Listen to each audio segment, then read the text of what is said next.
Hello guys, welcome to my YouTube channel Scholar Tech Studio. In this video I will teach you the easiest way to convert your Word document into PDF.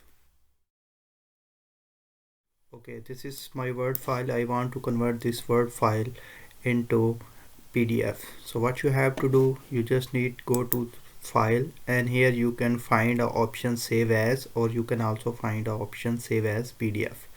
Let's suppose we will go to the save as option, and then you have to specify the folder where you want to save this PDF file. Let's suppose I want to save this PDF file on my desktop. Okay, and then you have under this save as type option, you can find the option is PDF.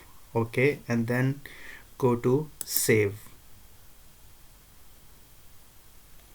Okay, so here you can see that now our file is converted into PDF. So this is the easiest way to convert your any Word document into PDF. Please subscribe my YouTube channel. Thank you.